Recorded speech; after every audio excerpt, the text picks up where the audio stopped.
Welcome to Behind the Line, where we pull back the curtain on the challenges facing first responders and frontline workers. The work you do is unique, and so are the stresses that go with it.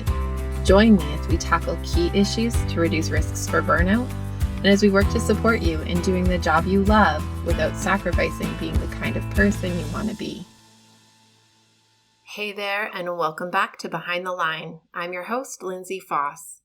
If you're new to Behind the Line, what you should know about me is that I'm a clinical counselor specializing in trauma therapy.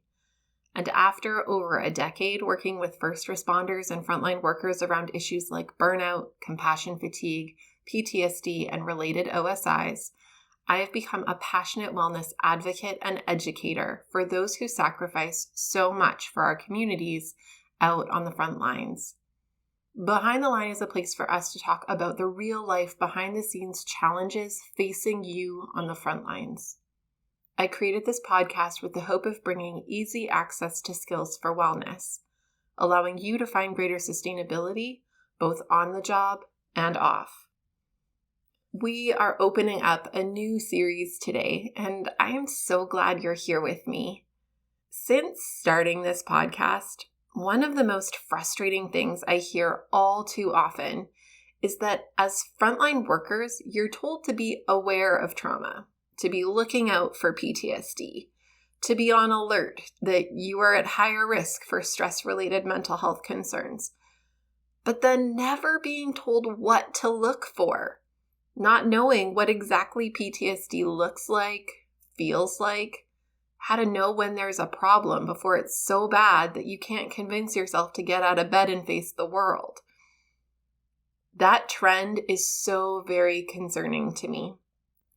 While I know we've made gains in reducing the stigma of mental health concerns, and that things like therapy are being made more accessible and are encouraged more by workplaces now than ever before in history, what does any of that matter if we aren't equipping people with the basic knowledge of what the hell to look for? How can we expect people to get support and do the work to help themselves if they don't even know there's a problem? This stood out to me most starkly a while back, and I've referenced it a number of times on this show since then, when Jen Pound came on and talked about her PTSD symptoms manifesting physically. She felt sick, like she had a bad flu that she just couldn't shake. No one told her what to look for. Despite posters from occupational health that said to be watchful for indicators of occupational stress injuries, no one clarified what exactly to be on watch for. So it went on and on and on, untreated, assumed to be some kind of bug, until it got so bad that it could no longer be chalked up to the flu. And by then, the damage was so severely done that it becomes a totally different kind of ball game to try to play out. I hate this. I hate that this is a thing. I hate that you are trained to identify markers of mental health concerns in those you serve, but aren't trained to look for your own. Whose brilliant idea was that? So during this series, we're going to talk about some of the hallmark concerns that show up in people who are exposed to trauma and high stress experiences. We will also talk about some of the less hallmark, but equally need to know pieces to be aware of. Of all of the series I have done on this show, this one is among the most important, and I hope that you will listen, use what we talk about, and please, please, please help others working alongside you by sharing it as far and wide as you possibly can. This, you guys, is the stuff that can help us turn the tide on so much of what is plaguing frontline workplaces. We can make it different, but I need your help. Today, I want us to talk about hypervigilance. Hypervigilance is the word we use to describe the feeling of being on high alert. That feeling when your body feels tense and activated, ready to do what it needs to do to keep you or others safe. It's an on-edge feeling, a heightened feeling. I often describe it as an angsty feeling. When we are in vigilance, there are a number of changes that happen for our brains and bodies. This state is the readiness that would, in a stress-inducing situation, give way to fight, flight, freeze, or fawn responses. When we feel it, muscle tension increases, blood flow changes, body temperature changes, breath rate and heart rate both change. Our senses will tend to feel heightened, looking and listening for indication of threat.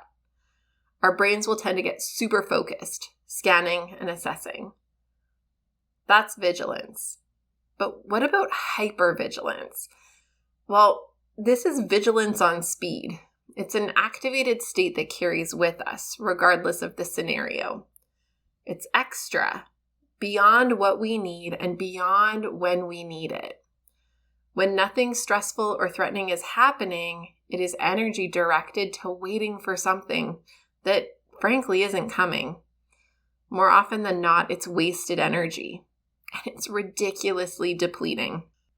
Why would your brain want you to be on edge when you're having a bubble bath or trying to fall asleep under your comfy blankets or when you're sipping your coffee in your favorite chair in the morning? Well, because stress and trauma generalize. What that means is that our brains expand stressful and traumatic experiences in an effort to protect us, not just from bad things that have happened, but also from any possibly affiliated things, even in close proximity to a thing that's happened. And they think a great way to serve you is by having you ready for anything all of the time. Some people would talk about this as triggering, and they are connected. A trigger is exposure to something that our brain has associated with a traumatic experience, whether consciously or not. And when our brain picks up on that trigger, it elicits a hypervigilant response, an over-the-top protective activation, even though there's nothing of particular importance to be activated by right this moment. For lots of people, vigilance will come up in very specific situations when triggered by specific stimuli related to specific past events or experiences. For others, their vigilance will feel persistent and unabating. The thing about hypervigilance is that, number one, it's not natural. And number two, it's not helpful. What do I mean by not natural? Well, while vigilance is a natural protective response, hypervigilance does not work with what our bodies were intended to give us. Our bodies are meant to have a reactive, self-protective response to a threat, but it's meant to be very time limited. It's meant to come up, advise me to fight for my life, or run as fast as my feet will take me, or hold my breath and hope to God it's over soon. And then it's meant to subside gradually as our system finds itself in safety again. Our brains and bodies didn't plan for being in persistent threat, where safety is never known or felt. They aren't meant to run in this state all the time. The energy cost is way too high, and the depletion connected to it is immense. Which is why for many people who live in this state, they struggle with fatigue, irritability, feeling like they have a short fuse. The vigilance burns the wick so short that there isn't much left to work with. Think of it kind of like your computer's CPU. If you have a couple of things running, in the background and you're working on a Word document and you've got like the things that it's normally intended to do, it runs pretty smoothly. But if you are bombarding it with like 10 different high-def video files running simultaneously, it's going to start to lag. It can only pull so much energy draw for so many high requirement things at the same time. It's not meant to do that for prolonged periods, and it will eventually slow down to the point that it freezes up and doesn't work at all. We are just like that. We are a limited resource. And when we are running in hypervigilance, it is like having too many video files open. On top of that, hypervigilance is rarely helpful. Your brain is choosing to stay stuck in vigilance because it believes that despite not being made to do this, it's better to stay here than lower your defenses and risk something happening you weren't ready for. It's maybe not terrible in theory, But in actual practice, the issue is that your body carries the toll, the cost of being in this activated state for a prolonged period of time. It actually becomes less responsive, less capable of thinking and problem solving and handling something if a threat did end up popping up. The cost is more than whatever benefit it generally offers, and it can dramatically reduce our capacity to manage through a stressor or traumatic experience because we're walking into it so very depleted rather than with our best skills and capacities intact. Now, we've been naming that so much of this happens without feeling like there's a lot of conscious choice to it. Your brain and body are mapping these things without your vote, and it often feels like you're just along for the ride. It's the worst ride ever. So how do we take the reins and get off the ride? Well, 2 things and 1 caveat. Behind the Line is sponsored by Beating the Breaking Point. Beating the Breaking Point is a 7-part online training program designed specifically for first responders and frontline workers, and tailored to fill the gaps in your training to support resilience and sustainability. Whether you're new to the work and wanting to cultivate tools to prevent burnout, compassion fatigue, and related concerns, or you are deep into your years on the job and have gone a few rounds with burnout and other mental health challenges, this program offers the foundational pieces you need to support personal and professional wellness for the long haul. You are a helper. You love your work and you sacrifice a lot. Investing in you and your sustainability is the best gift you can give yourself and those who lean on you. We make this program as risk-free as possible by offering a limited money-back guarantee to ensure that it's a fit for you. If you enjoy Behind the Line, you are going to love this program. Google Beating the Breaking Point Lindsay and find everything you need to get started, or use the link in the show notes. Now, back to the episode. First, opposite actions. At the start of this episode, I described some physiological ways that your body reacts when it moves into vigilance. To train our bodies that they don't need to be in that state right now, we have to help them go back to homeostasis. That place we're in when we are safe and chill and fine. When you think about the things your body does when it becomes vigilant, your goal is to do the opposite. So, if you get tense, shake your muscles out. If your extremities get cold, squeeze your hands into fists to get the blood moving back into them. Scrunch your toes in your shoes to do the same thing. If your breathing gets short and fast, challenge yourself to lengthen and deepen each breath. If you tense down into tight, closed-off posture, try to stand with your feet firmly on the ground and stretch out to take up space. By putting your body in the opposite of what vigilance demands of it, you are making your brain think about whether it really needs the vigilance right now. You are coaxing it into the possibility that you are more safe than it thinks, and you are training your brain to gradually recognize the difference between threat and safety. The big trick here is consistency. When you do it consistently, you can train your brain to adjust how it interprets and interacts with stress and small triggers. If you aren't consistent with it, your brain easily gets roped back into what it thinks is the safer option, which is to keep you hypervigilant and ready for anything, even as you try to fall asleep in your warm, safe home. Okay, I said 2 things and a caveat. So second, anchor to safety.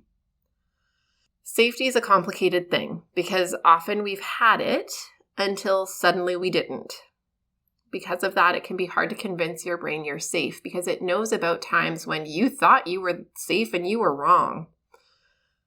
Your job here is to look for evidence. Be like a detective.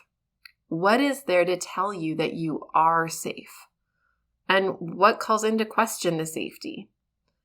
If there is a hefty long list of evidence for safety and virtually nothing on the list of evidence to suggest unsafe, then your brain and your body can anchor to that.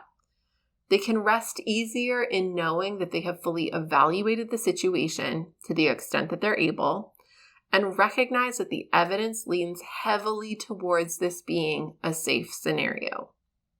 It's kind of like when your kid is afraid at nighttime. There are monsters, probably in the closet or under the bed. For sure, they're somewhere. Something bad's going to happen. It's not okay. When you get called into that moment, the job is to help your child see and know that their room is safe. You open the closet, look under the bed, confirm the evidence that says nothing bad is likely to happen here. You can rest easy. You help them anchor to the things that indicate safety. The window is locked. The front door is locked. We are here and will make sure you are safe. While it may not ease every possible ounce of anxiety, it usually does do the trick to calm things down enough to get some rest. The key here is that the evidence lets your brain off the hook for wondering what could be unsafe, because it feels really grounded and clearly connected to what indicates safety. Looking at the evidence and building a case for safety is actually a really important part of the process for people who experience severe and persistent hypervigilance, because safety can sometimes feel unsafe, even when it is totally there and present. This is most especially true for people with more complex trauma histories, where environments that were supposed to be safe weren't, where people who were supposed to be safe weren't. When this is our experience, especially from early in life, it wires our brain to link supposed safety directly to unsafety. And we have difficulty finding a feeling of safety almost anywhere. In these cases, our brains have been forced to strongly associate what should be safe with unsafety. And they struggle to tease these apart later in life when we have more capacity to control situations and ensure our own safety. Because of this wiring, we will often have a felt sense of unsafety, even when situations are completely and perfectly safe. Even more than that, we might actually find ourselves with an increased felt sense of unsafety when we are in the presence of safety, because we are actually more familiar and kind of strangely comfortable with unsafe. It's known and predictable, kind of like the evil we know being better than the evil we don't know. For some, safety can feel threatening because we don't know what to do with it. We don't know how to trust it. We don't know who we are or how to be in it. The problem in these situations is that we're relying on our feelings as the only source of viable information. While our feelings are an important source of information, and ones we should listen to and take into consideration, they are easily skewed given our wiring, and we need to make sure we check them against other sources of data. This is where evidence comes into play. My feelings are telling me I am unsafe, but all of the evidence suggests safe. I can be informed by the feeling, but also give weight to the evidence. I might then act from a cautious, but more open place. And as I have more evidence, I can then use this to train my emotions to know the difference between safety and unsafety. Regardless of whether you've known safety and struggle with hypervigilance now in certain types of situations, or if you have always struggled with safety and experienced hypervigilance in many spaces almost all of the time, the job is the same. Develop attunement to evidence for safety and anchor to it. Notice it. Really pay attention to it. Examine the evidence and let it build the case for your brain to take it down a couple of notches. When you can combine these two skills, opposite actions to de-escalate hypervigilance, and using evidence to anchor back to safety, you will find yourself conquering hypervigilance so much more often than you are currently feeling conquered by it. Not only that, you will have 2 active and awesome tools in your toolkit that you can use to help others in your life to de-escalate and regulate when they are struggling, which I will tell you from lots of experience includes kiddos.